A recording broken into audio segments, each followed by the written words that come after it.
investing and so forth, and there's not a lot of female representation in the industry. But I think there's like this thing of you need to be a trader to even participate. That's bullshit. That is bullshit. Sorry for my French, but that is utter bullshit. Like some of the best partners I have had, they don't trade. So not everyone is going to be a mentor and educate, because not everyone is meant to be a mentor and educate.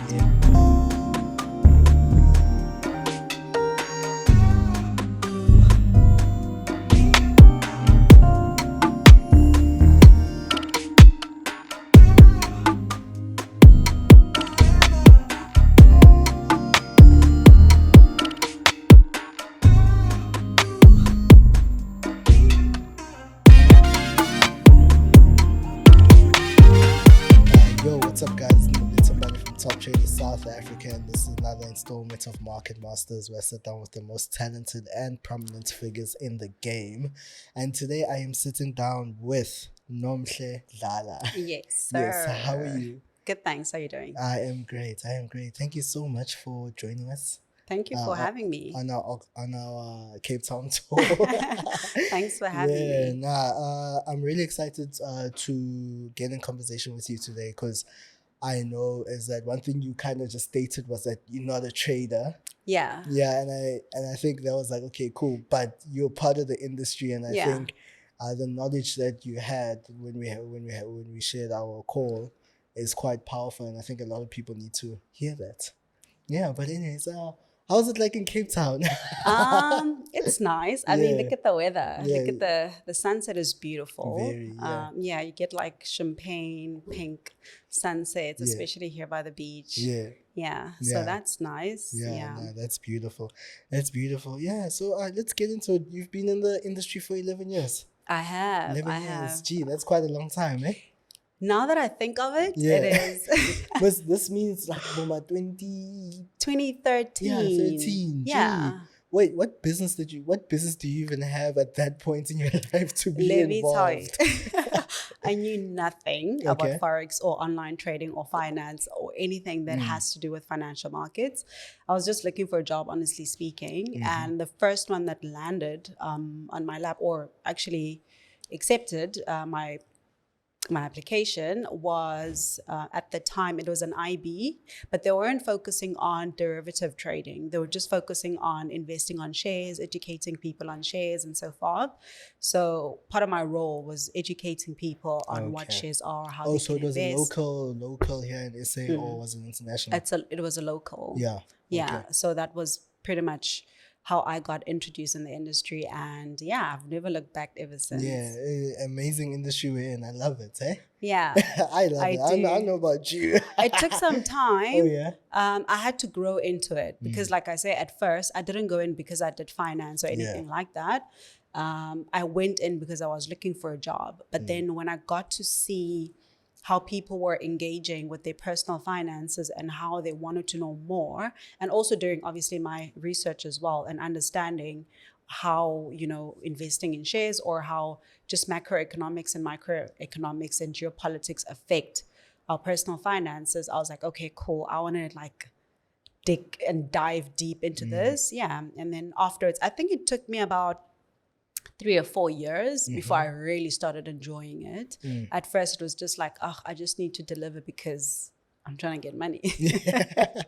Trading without fees. Now that's possible with Octa. Octa has no commissions on deposits and withdrawals, no swaps or fees. Get your gains in full and earn more in the long run. Trade with spreads from 0.2 pips on majors, metals, and indices, and more with Octa. Execute orders always at market price and withdraw money on time when you need it. Conditions can't get any better with Octa. See for yourself. Use the promo code TOPTRADER and get 100% deposit bonus. Trading made clear with Octa. So right now you're at a point right now where you said you were educating people on shares, correct? Yeah, but like now with no background of finance, you just get into the space. What did you have to do to like kind of gain knowledge on that? Or was everything just handed to you over at the company where you were at? So that's a nice thing, is that you always get training in the industry if you either work for, especially if you're working for the company that's selling the product or the service. So they teach you before you can even start speaking with the client. It doesn't matter how long it takes. At least you need to know what you're discussing with the client. So when I first started, it was like support. Like if a client doesn't know how to open up the trading account or the platform, at the time it was like PSGs, your standard banks before your easy equities were introduced. So it would be like, okay, cool, this is where you go and this is what a share is. This is how the price moves. This is where you look at it. And this is how you monitor it. It was very, very basic and entry level. But prior to that, I was studying business management before I dropped out because, it was kind of boring. Really? Yeah. So I had a bit of like an idea on what I was doing at the time, but not in depth as I do right now. Yeah. Yeah. No, that's great. Okay, so now you worked there for like how long? 3-4 years? No. Oh. I worked there for, I think, 6-7 months. Oh, months. Okay. Yeah. And then immediately afterwards, I worked for a broker that was Easy Equities, or it's known as Purple Group, listed on the JSE. So you have Easy Equities, Emperor Asset Management, and GT247. Yeah. So it's like asset management, shares, and a bit of derivative trading. Again, not Forex trading, but your JSE derivative share trading. Yeah. And then from there, I moved to FXCM. Yeah, that was very nice. So that's when I really got exposure to derivative trading and Forex trading.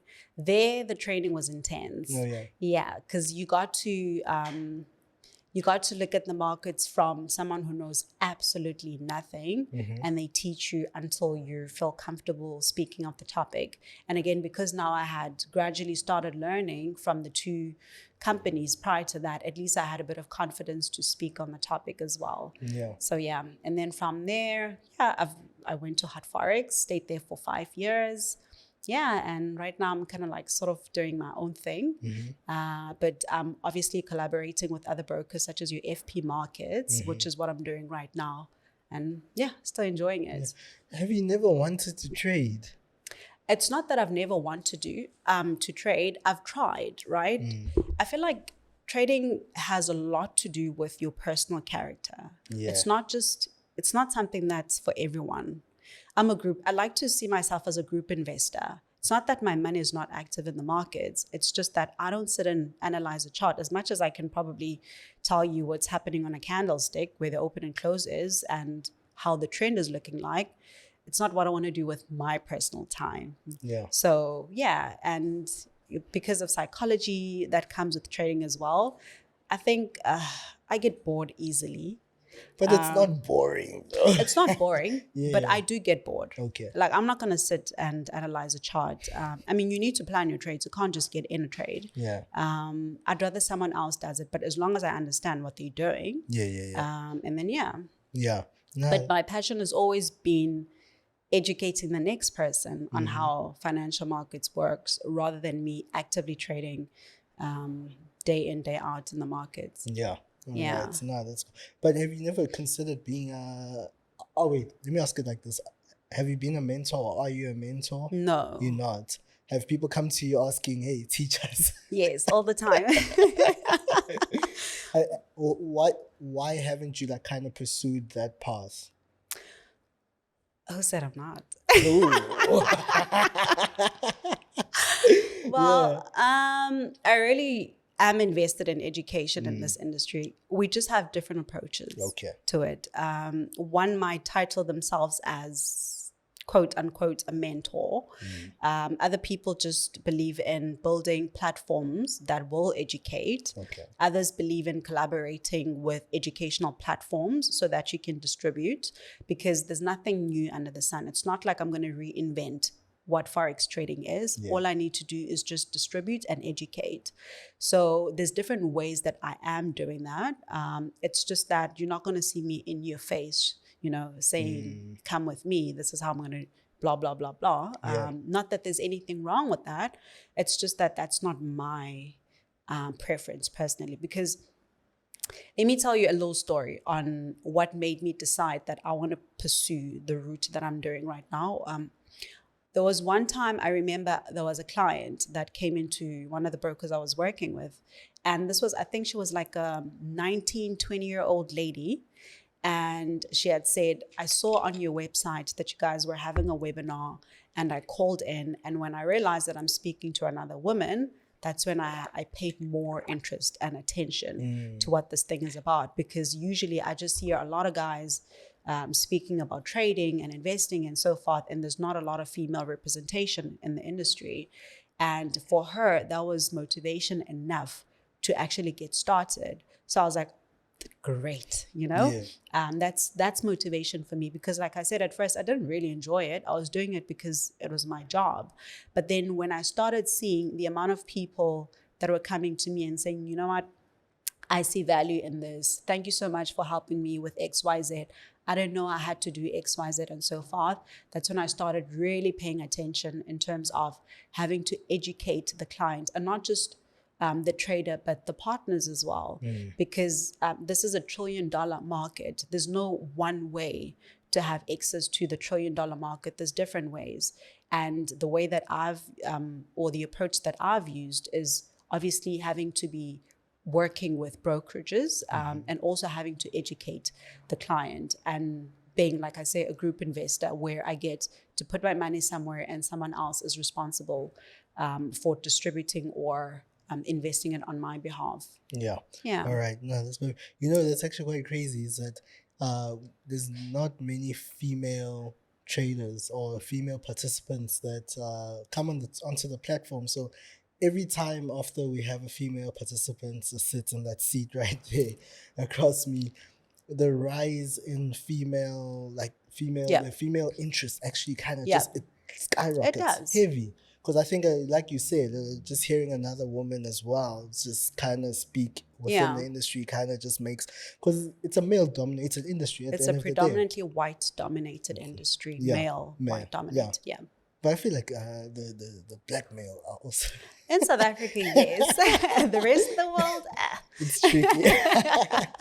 Yeah, okay, so speaking on the JSC, yes. How's that landscape like different compared to you moving over to FXCM? Obviously, because now when you stepped into the derivative space, it was very different to what was happening. Can you explain like just the difference between what's happening at JSC and Yeah, I mean, with the JSC shares, you buy to hold long term. Yeah. You are investing, you're not trading. So unless obviously you're trading the derivatives, it was different because you had to look at the global markets. It's not just about what's happening in South Africa, because obviously with the JSC shares, you're looking at your Vodacoms, your Naspas, and the likes, and those are brands that we're all familiar with, and it's easy to analyze because, I mean, if you're using Vodacom every day to call someone, it's a no-brainer.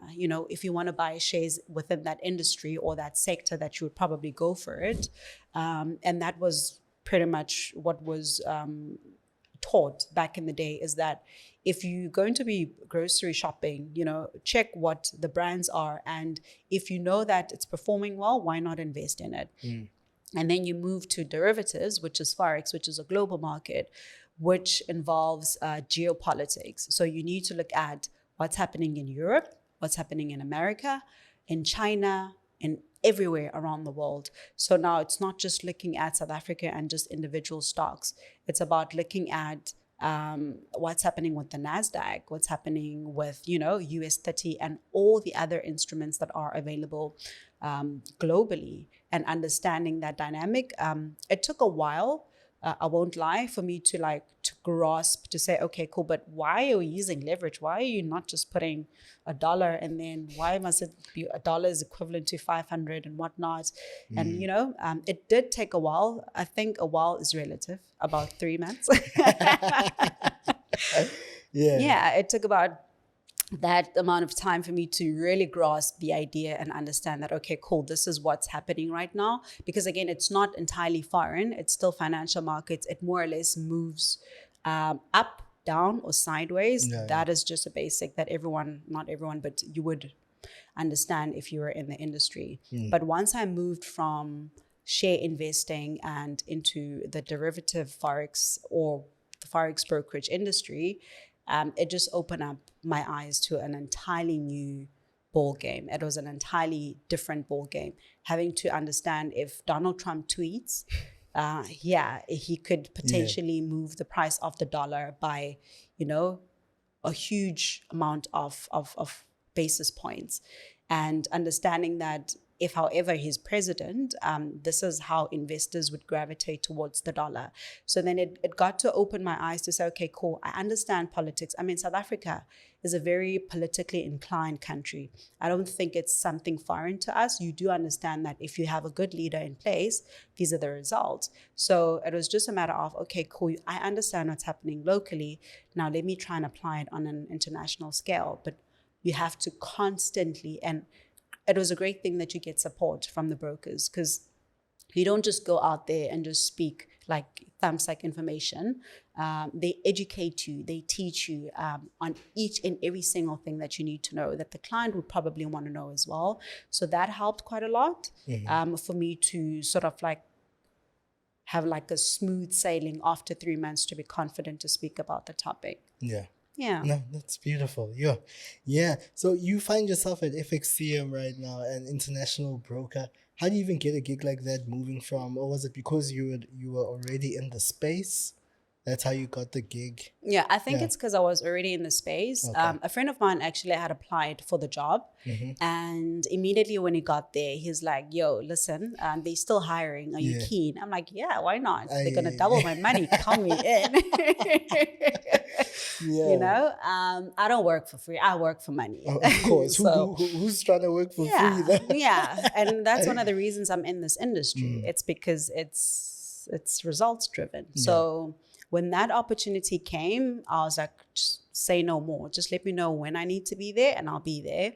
So he sort of like organized an interview for me. I got in the interview, and I remember the owner of the company at the time is like, do you want to start now?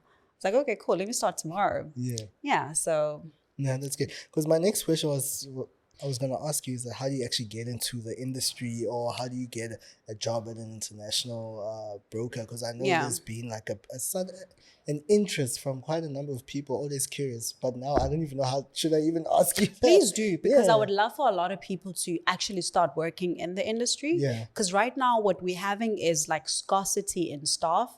So you get a lot of people that are broker hopping. That is so true. So you get, that's why I can confidently say that I've worked for or with 3 or 4 brokers, because there's few of us and so many brokers. That is so true, actually. And it's quite funny, because I know when we bump into someone, maybe after a couple of months, it's like, hey, I still at the same shop. It's like, I'm at a new shop now. Yeah. It happens. So the best place, especially for international brokers, they love LinkedIn. Oh, yes. So if you have a LinkedIn profile, try by all means and look at the brokers that are out there hiring. Go to them, approach them, and tell them that you're interested. Don't wait for someone to come to you, because once you get your foot in the door, it's going to be very easy for everyone else to come to you. You don't have to look for a job, because everyone else, whoever comes in the country, there's a probability whatever new broker comes in, they're going to go and check who's already in the field, who's already doing the work, and they're going to go and try and poach those people. Yeah, so there's a lot of poaching in the industry, though. Gee, it's too much poaching. I feel uncomfortable at the amounts of poaching that happens in this industry. It's part of the game. Like I said, there's so many brokers and few of us that are actually working in the industry. So it's nice to, especially at people who are interested, like one of the best ways, if you want to learn what Forex trading is, it's to work for a broker. That's the best advice I can ever give someone. If you want to learn for free, more especially, and get paid for doing it, it's to work for a broker. Okay. Because some of my colleagues, they trade and they work as well. It's a very nice thing for them, because you get market talk. Brokers, they are high on educating not only their clients but their staff as well. So whatever information that you're seeing on the website, best believe the staff has already been trained on it, and they are well invested. Like I say, they really, really do invest on that. We have things such as market talk, whereby we analyze the market. We get a senior analyst in the morning. We talk for about an hour or so, or sometimes 30 minutes, depending, talking about the markets, the expectations, not only technicals and fundamentals, but sentiments as well. All types of analysis that you would do as a trader, so that when you are, speaking to a trader, or you have to have that conversation, at least you know exactly where the client's point of view might be at, and you'll be able to deliver based on factual information, and not something that you think or feel will happen in the market. And we have to be factual. We can't just, speak our opinions or what we think or how we feel and all these things. So I think it's very nice working for a broker. I really, really do appreciate it. And I've been blessed that you do get approach. I think I get job offers every month. Honestly speaking, and it's rare in this economy for people to actually say that. If you go to my LinkedIn, like almost every single month, I have to turn people down who are offering me jobs, because there's just so many brokers and less people that are actually, or do have the experience. But however, just because you work in the industry and you have a bit of experience does not necessarily mean you're going to be approached all the time. Some brokers do look for someone who stays within a broker and not does this whole broker hopping thing, whereby you stay for a year, a couple of months, and then you're gone. It does raise a bit of concern. But if you stay for about 2 years, or 3, at least you've set your foot in. It shows that you're not just going to be here for like a minute or 2 and then you're out. Because you do get, again, some of my colleagues that would be like, I'm just going to be here for 6 months and I'm out, because they know they're not going to be unemployed. I think nobody stays unemployed, really. No, not in this industry. If you are unemployed for too long, for more than a year, it's probably by choice. That's true. Because I literally had a friend of ours, like he left and he wanted to do his own thing, but you know how life gets sometimes.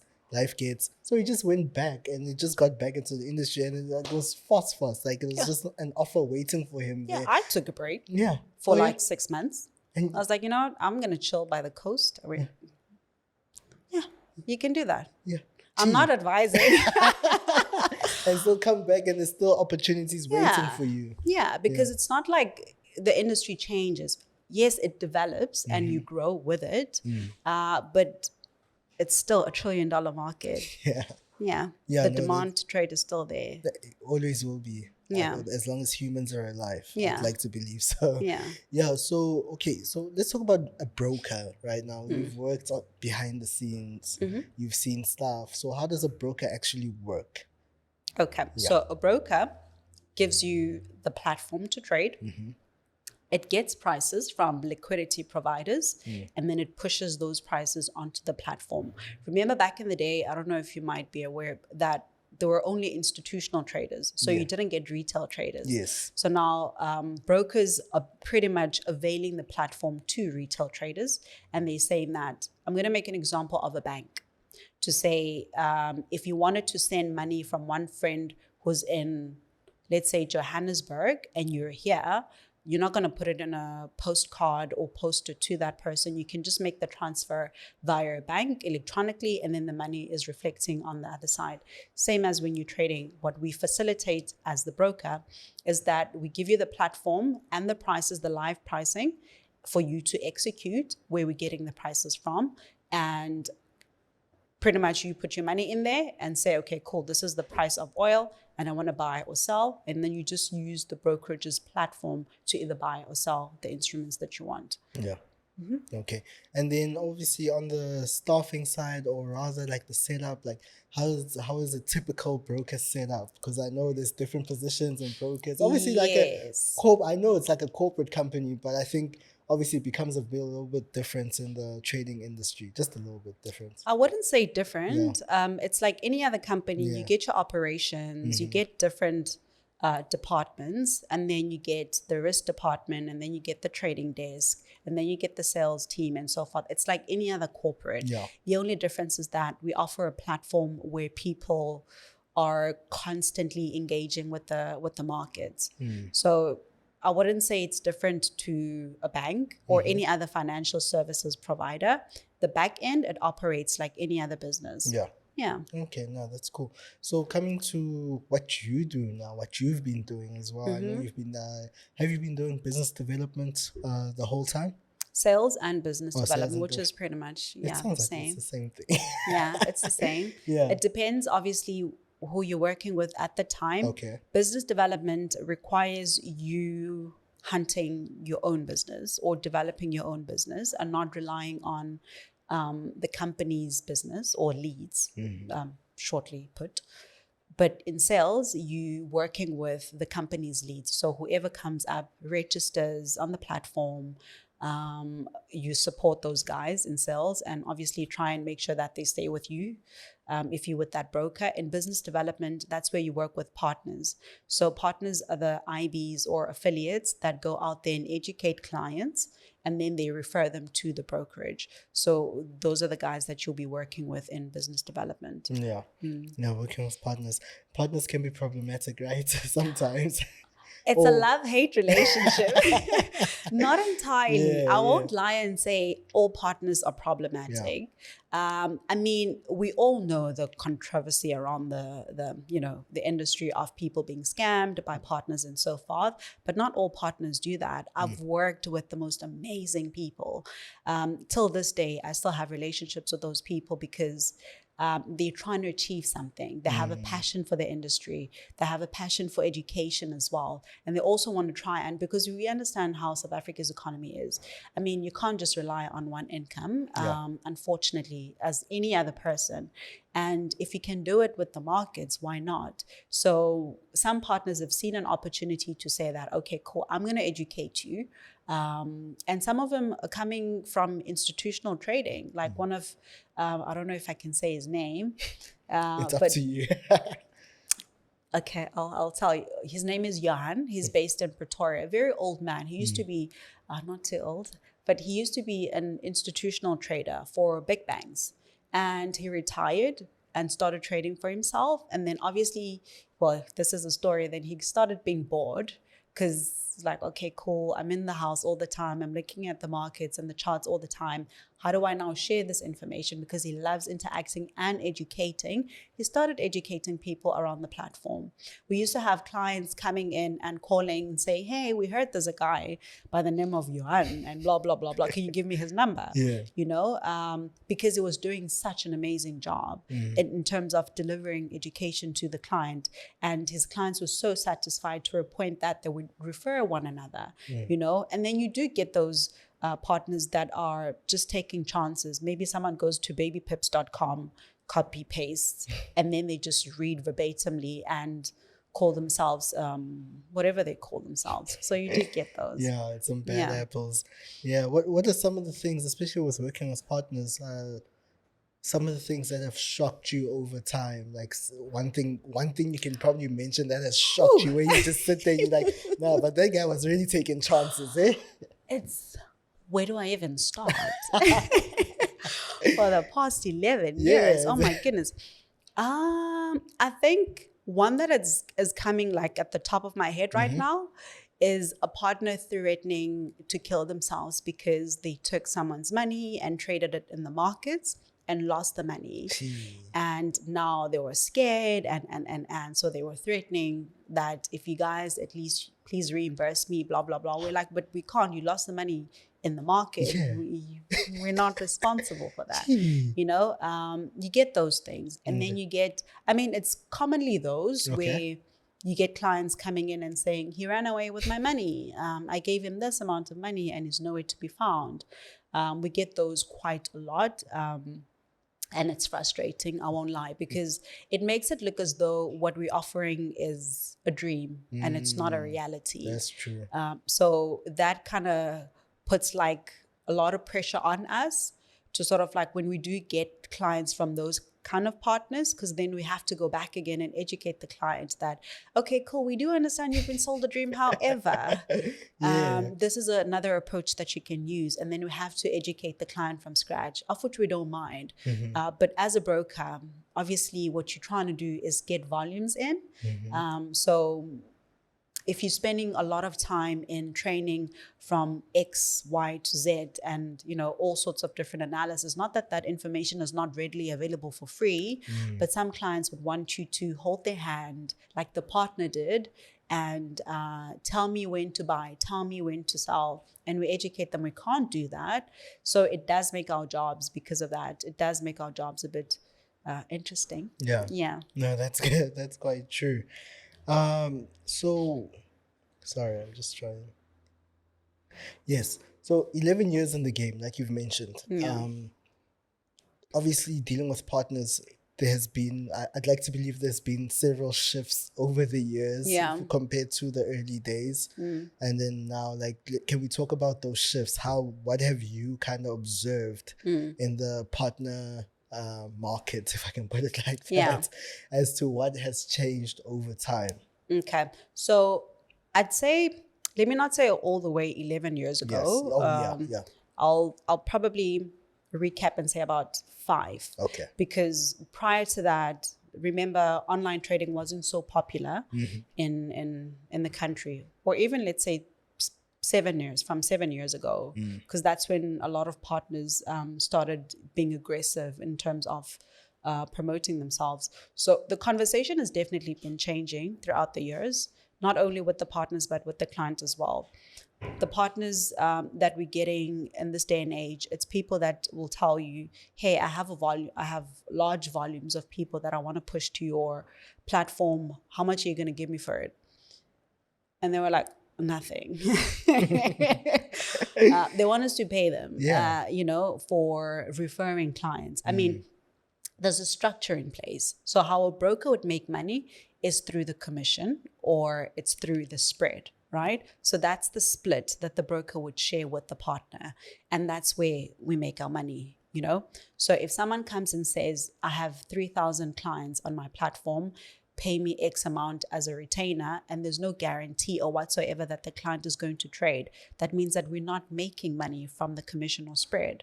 So there's nothing to give to the partner. So it sounds as though brokers are being difficult, but it's not. Honestly speaking, it's a losing business if we actually start doing that. But back in the day, partners could actually accept that, to say, okay, cool, I'm invested in this. How can you support me? And then we'll come back and say, okay, cool. If you host a seminar, we can support you with maybe a venue, right? Or marketing or branding material. And then you go and educate the client. If you still need help, I would even go as far as sitting down with the partner and checking, okay, what are you educating the client on? And then they'll have an entire presentation. We proofread it together. We practice together. And then the partner would go and educate the client and introduce them. And then obviously refer them to the platform. If they can't introduce any further, refer them to free education. But you also did find those guys who would tell you that, you know what, I can turn water into wine. Give me $100, I'll turn it into $1 million. They've always been around. But right now, the conversation is changing, because as the years are advancing, they also are educating themselves. So it's not about you put your money in a slot machine and then voila, magic happens like there would back in the day. But right now, you do find partners who go as far as who go and explain what a candlestick is, the different bar charts, charts that there are, what to look out for. Sometimes you'd even get, back in the day, partners would say, no, you guys were manipulating the spread. And then you ask them, but did you check the news events? It's the NFP. And they didn't even know it was the NFP. All they were looking at were just graphs moving up and down, or charts moving up and down. And they were not aware that you need to look at an economic calendar to look at news events, because there's a lot of things. Obviously, fundamentals move the technicals. The technicals are just a representation of what has been happening fundamentally. So back in the day, you'd find that, especially new partners, they didn't understand that concept. All they knew was that you put your money in, you buy, and then it moves. But right now, it's changing. Okay. But also, you've also have you had the chance of dealing with traders? As well. How has that been? And now let's kind of step away from the partners and talk about the traders now, the people who participate in the market daily. How has that shift been over the years? What have you observed from guys who are trading, especially in the South African market as well? Seeing, is it looking good for us in SA? tell you what, the volumes are looking good. I mean, with so many brokers coming to SA, I mean, sheesh. it must say something, right? The brokers are only coming in because the people are going to them. Okay. The brokers would not be coming in if people were not going on the website and submitting applications. Oh. Remember, based on compliance, the FSCA, you can't cold call as a broker. You cannot, never cold call a client and sell a financial service to them. They have to come to your platform, register, and then you need to receive that client's details, obviously showing interest that they want to be called. So you can't just speak with someone and say, hey, I'm calling from this broker and would you like to trade? In South Africa, that's illegal. So what we're getting right now in terms of volumes traded, I was doing research, I think about pre-COVID, actually, this was 2020, when I was looking at the volumes traded between South Africa, Nigeria, and Kenya, and now they've just gone up drastically because people, trading is spread through word of mouth more than anything else. And luckily these days, we also have social media where people are posting what trading is about and how you can get involved. And how has that changed between back then and now? So if you're looking at different regulations in different countries, depending on where you are, some entities require you to post on your website as the broker and show how much of your clients are profitable traders and how much are not. So I've seen, for example, there was one broker I'm not going to mention, but the scale has changed, whereby it showed that I think about 3 or 4 years ago, there was about 80% of their traders were unsuccessful traders, but right now you're looking at 70%. So there's a huge 10% who are now profitable. So the scale is slowly changing. But then again, that's not for entirely all brokers. You still do get clients that are losing money in the market because they're coming in with a gambling mentality and they don't necessarily understand risk, or they're still trying to grasp and understand risk. It's just part of the game. It's not something that you learn overnight, managing risk, that is, and especially trading psychology as well. You do get clients who are desperate, and then they come in with, I don't know, it could be 10,000 Rand or $10,000. Others will make more money or trying to double it. And then in their attempt to double their account, they end up losing all their money. You still get that trend, but the conversation is changing. Okay. The conversation is definitely changing. As much as people are still gambling a bit and taking a bit of risk, but right now they know what the non-farm payroll is, right? They know that if Lagarde is going to have his speech, they know that it's going to impact the euro.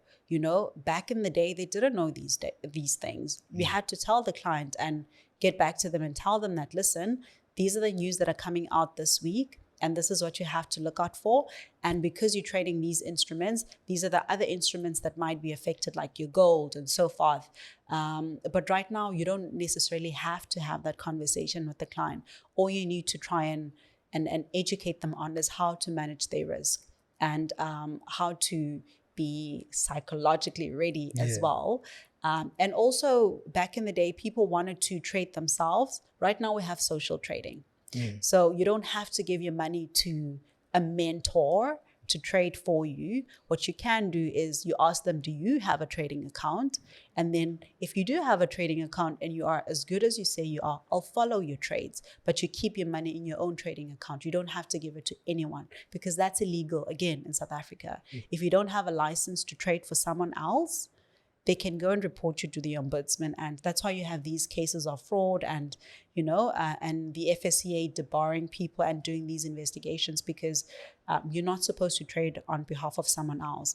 But you can put your money into your own trading account and follow that person's trades, and then they can charge you like a performance fee. Yeah, no, that's true. You're speaking about risk, and I know in our previous conversation you spoke about how risk is in South Africa, how we view risk in South Africa compared to the whole world. How is that different? It's different because Our leverage is pretty high in South Africa. I mean, you can get risk of 1:1,000, meaning $1 is equivalent to $1,000. But then in Europe, you get where they can't go more than 1:50 or 1:30. Yeah. So that's the difference. Imagine 1:1 Yeah, equivalent to I know in the $30. States, it's 30, right? Exactly. 1:30, yeah. Right? And then you get someone else saying 1:1,000. It's because of our regulation. It has nothing to do with the broker. And obviously, if the client is interested in the risk, because the client does demand risk, whether you like it or not, the client will tell you, I want that risk, you know? So it's available to them. But for as long as the regulators don't see anything to worry about, the client will always be getting that amount of risk, whether they can afford to take that risk or not. Yeah. But do you think the regulators are going to tighten up anytime soon? I don't know. Yeah. Well, I've heard I'm a me myself. So I don't apparently... like speaking on I'm a him. No, I want facts. Yeah. I want them to come out and say, okay, cool, this is the approach we're using. I won't lie and say, I mean, the FSCA has been taking an approach into the Forex industry and paying attention throughout the years. Because remember, it's also relatively new to them. They've never used to have so much trading volumes when it comes to CFDs, especially like your Forex CFDs. It was usually like your share CFDs, like your JSC share CFDs, and they never had to worry about such risk because it would be maximum probably 1:200 or 1:100 for a local broker and so forth. But right now you're getting 1:1,000 and all these different instruments that are being offered. So they also had to adapt and adjust and also do a bit of research to understand, okay, cool, what is the FCA doing in the UK? You know, what's the SISEC doing in Cyprus and all the other regulators as well? I think they are taking that approach. I think they've invested a lot of time in investigating what approach to use in this industry. Hence, you also get the different licenses that are available right now, because it's not just about the FSP license right now, especially if you're a local broker. So it's not that, I don't think they're not doing anything about it. Maybe they're just not as verbal as we would like them to be. But I'm sure if you call the FSCA and try and find out, they might be able to help or give you some form of information and tell you, okay, cool, this is the approach we're taking. But as well as if they don't see any need to change the risk for SA traders, and then it probably will remain that way. Yeah, I think to some degree it probably is attracting new business to the country because, like you said, there's so much interest from us to outside brokers to a point where outside brokers see the need to come this side. So I think there's also like new business as well coming in. But obviously it's one of those Kasi corner talks there. I mean, South Africa is an emerging market, so it will always be attractive to investors. No, that's cool. Now let's talk regulation. Yes. Nah, that's you. Regulation. Yeah, because I remember you said you wanted to touch on the regulation. Yes. I mind you, I wrote it down here and I didn't finish off that sentence. Okay. Okay, so there's different regulations, right? In South Africa, I'm going to speak about the South African regulation because obviously that's where we are. We're regulated by the FSCA. And majority of, let me not say majority, but some clients, they don't know that. They don't know that you can look for the broker's FSP number and go and check on the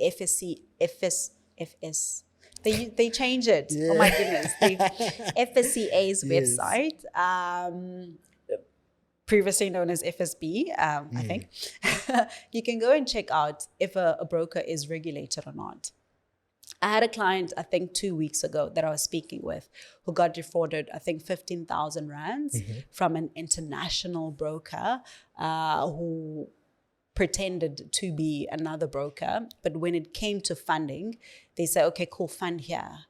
This is where you make your deposit. The client went ahead and made a deposit. And then when they try to withdraw their monies, they were told, no, you need to put in more money in order for you to take your money out. Now, there's no recourse for that client because that company is not registered in South Africa. It's not regulated locally. So the FSCA can't even, or the ombudsman can't even do an investigation and find out if that is a fact, or if it's the case. So in this instance, I'd say to clients, always make sure that whatever broker that you're trading with is regulated locally, so that if there's anything that you feel is a bit fishy or suspicious, you have recourse.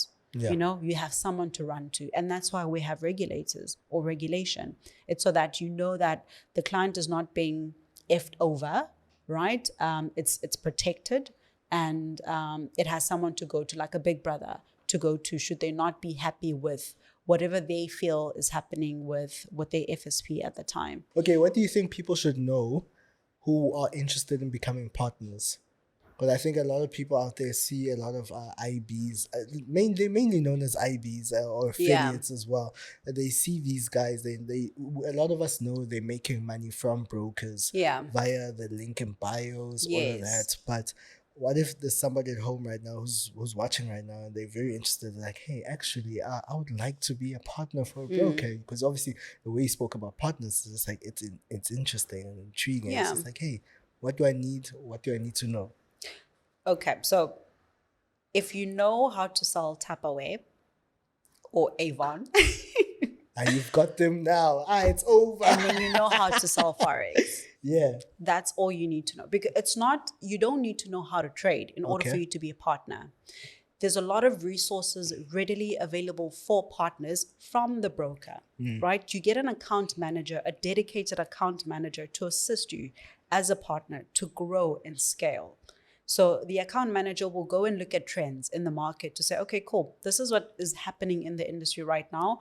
Based on your characteristics, based on who you are, and because obviously we get to profile our partners and say, okay, cool, I think this is what will work for you based on what you've told me about you. There's like a series of questions that we ask them. And then we get to understand, okay, cool, this approach might work for you, this approach might not work for you. So not everyone is going to be a mentor and educate, because not everyone is meant to be a mentor and educate. So what you can do is, if you feel so passionate about the industry and you want to have a foot in the industry, you can teach yourself whilst your clients are also teaching themselves. Like, you can learn together, have a group and learn together. Yeah, but I think, sorry to interject, but I think there's like this thing of you need to be a trader to even participate. That's bullshit. That is bullshit. Sorry for my French, but that is utter bullshit. Like, some of the best partners I have had, they don't trade. Sure. I mean, I have people that would take away like 50,000 Rand every week from commissions. They weren't trading. So where does this concept of you need to be a trader in order for you to be a partner come from? Because even some of the partners that are assumingly or trading, when we look at their platforms or their trading accounts, you're not making money, you know? So if you're selling this dream to a client, you're saying, no, you need to be this in order to be that. Like, maybe you should be profitable first, and then maybe that's a nice statement to go with, that you need to be a trader in order for you to be a partner. But you don't have to. You don't have to be someone who drinks beer in order for you to have a liquor store. You know, it's the same thing. You're just providing a service. You're just offering a service. You don't have to put on a mascara in order for you to sell Avon. You don't have to wear lipstick or know the different shades. They educate you. They give you a pamphlet. There's resources readily available for you. Like I said, all brokers, each and every single regulated broker, majority of the time, especially ones that are coming internationally, they have free education on their platform. So what you have to do is introduce the service to the client and show them where to find it. Once a client starts learning, you don't have to educate the client yourself. You don't have to do the follow-ups yourself. The broker does that already, because essentially, a partner will sign up the client on the platform. Who takes care of the client? The broker. Yeah, that's true. Do you understand? I mean, we have had, at some point, some of my colleagues, they get like WhatsApp messages from clients. Hey, I'm trying to do this, I'm trying to do that. It's not the partner that they contact because they are on the broker's platform, right? So the broker will support the client by all means necessary, just like they will support the partner by all means necessary. Because what we're trying to do, obviously, as a broker, you want volumes. How do you get volumes? It's by supporting people, by making sure they know what they're doing. How do you do that? You educate them. So if you can educate the partner as a broker on what Forex is, you can also educate the client, and you can also educate the partner's clients. Some of the partners, to give you an example that I've worked with in the past, would say, okay, cool. I have these students that are in UJ. They're studying finance or whatever the case may be, and I want them to get exposed to the industry. So I would like to present this. I mean, this was a lecturer at the time. Yeah. This guy was not trading, but he understood the concept of financial markets and trading financial markets, but he couldn't educate the students on the topic at the time. What did he do? He opened up an IB account to say, okay, cool, I want to see each and every single. In fact, he wasn't even going to open the IB account or the partner account. I encouraged him to do so. He opened the partner account and I said, here's all the information that you need to know, because we've already done that for beginner, intermediate, right up until advanced on how to trade, what Forex is, and so forth. Baby Pips has it for free, for free. We can redirect you to those things, right? As long as you know where to redirect the client, or if you don't know where to redirect the client, that's where your account manager is there for. You leverage off of the broker to say, okay, cool, this is now what the clients want. I can see some of them are struggling learning on their own. What else do you have available? There are signals available. There is, robotics trading available, meaning you go and copy someone else's trades. There's that, you don't have to necessarily go and trade yourself. You can refer clients to copy trading, and you can still earn rebates from clients who are not copying your personal trades, but copying other people's trades. But because they used your link to sign up to the platform, you're still earning rebates. Yeah, because the link thing, I think it has been the way people see it. When I look at it now, when I kind of just observing everything, it's seen as a thing that belongs to a particular group. The link in bio thing, the Instagram guys, the mentors and whatnot. But now you're saying that, hey, if you're selling Tupperware, come this side, come get your link. Yes. If you are someone who's sitting, as long as you're over the age of 18, you do not need any qualification or trading experience in order for you to refer people to the platform. You could be the most amazing salesperson who used to be selling cars, and you see this as another option. Do it. You can do it. No one is going to restrict you on doing that. If you feel that there's a market and you can do it, it's the same. If you go and refer people to Amazon, I mean, let's say you referring them with a link, right, to go and buy whatever product that you're testing out. You didn't design the product. You didn't make it yourself. You're just referring them because you feel that it's useful and it's something that people find valuable. There are people with large following on social media, especially, for example, TikTok. They speak about all sorts of topics, and some of those topics touch on financial markets and Forex trading. And the only thing I can think of is like, why do you not have a link? Because you are redirecting people to the platform, whether you like it or not. Or someone else has on their bio, not a trader, don't talk about Forex, or whatever the case may be. You actually are advertising Forex, because that client, what are they going to do? They go and Google what that is. They end up on our landing pages, they sign up, you're not getting anything, but you're still referring clients to us nonetheless. So we're saying don't do it for free, because we're charging the client commission each and every single time the client trades. So why not get a percentage out of it? Yeah, no, that's beautiful. Sure. Okay, just one more right now. Sorry, I just wanna, but no, it's fine, we can move on. I have learned a lot today. Yeah, no, I've learned quite a bit today, and I hope you guys at home as well, or wherever you guys are listening or watching from, have learned something as well. Because like really, these are the conversations that matter, that are important for people, kind of just to open up people's minds to think right now. Because right now, a lot of people we know the unemployment rates in the country. We know where it's sitting right now. It's quite high. And I think these are other ways. But yes, I need to ask though. Yes, I understand there's commissions, people can earn rebates and whatnot, but I think also it requires patience as well, because it's not something that really happens. Have you seen like people getting frustrated and be like, all the time, I can't do this, it's all too the slow. time. I would have, sometimes you have like 20 registrations in 1 month, but you only get like 3 or 4 of them that are active. It happens. Just like someone signs up to university or college like myself and drop out because I'm like, this thing is not for me. It happens. It's not for everyone. We don't expect everyone to do that. However, if you do have the interest, by all means necessary, do it. I mean, we have had, it's kind of embarrassing, but we have had like kids, 13-year-olds, come to the platform. They use their mom's details or their dad's details. And we have to close those accounts. Obviously, we don't open them because they're underage. But those kids are learning. Imagine a 13-year-old right now. They're in high school. They're learning to trade. They're learning to. My son is 15. He has a mate who's learning to trade on a demo. And they opened up a trading account using their parents' details. And the parent is facilitating the whole thing. And their account is somehow profitable. I'm not going to say with who, but it happens. We're not obviously encouraging such things because if you're underage, you shouldn't be trading in the first place. But if you see that your child has some form of interest in trading, financial markets are not going to go anywhere. When you go and put your money in a savings account and they tell you that it's in an interest-bearing account, where's that difference coming from? It's exposed to some form of asset.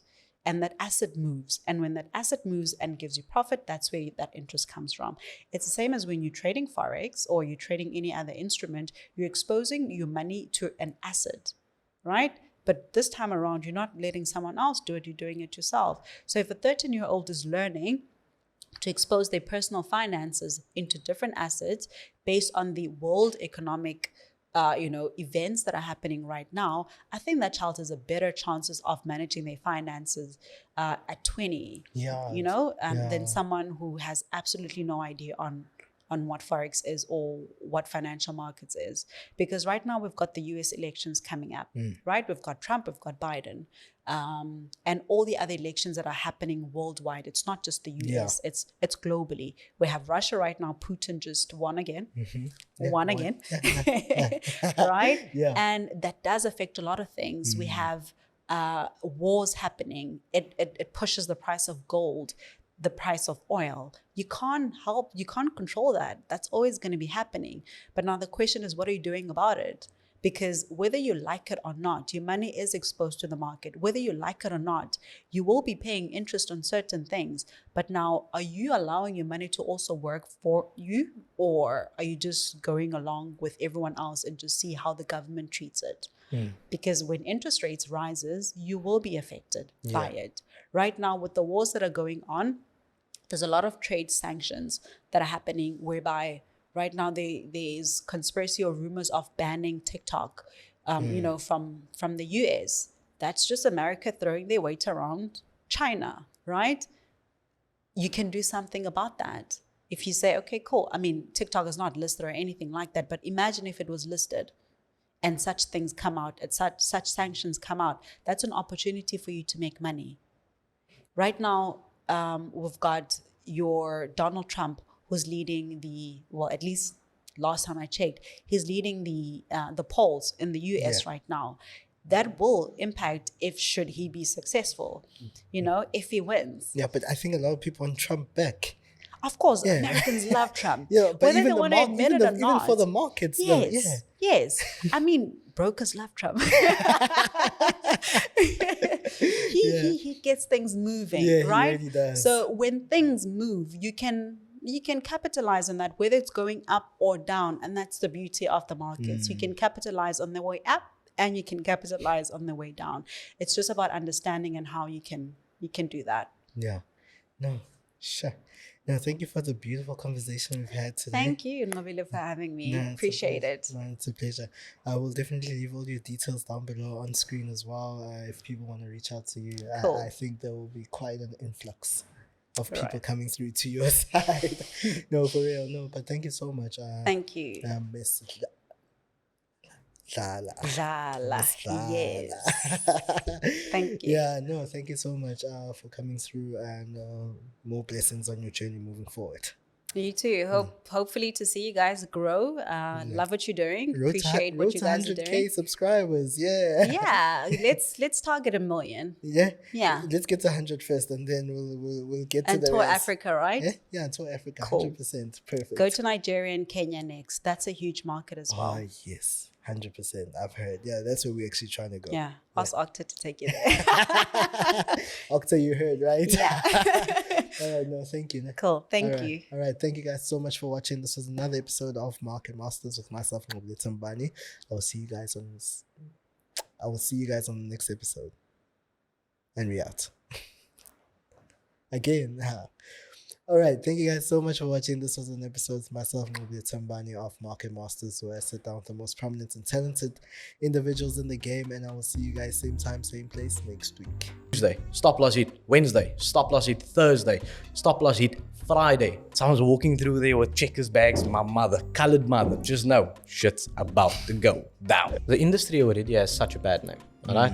Fraudsters, scams, and all of that. 80% of those individuals today are not trading. You know, the people that really make a success out of this is the people that really have nothing to lose.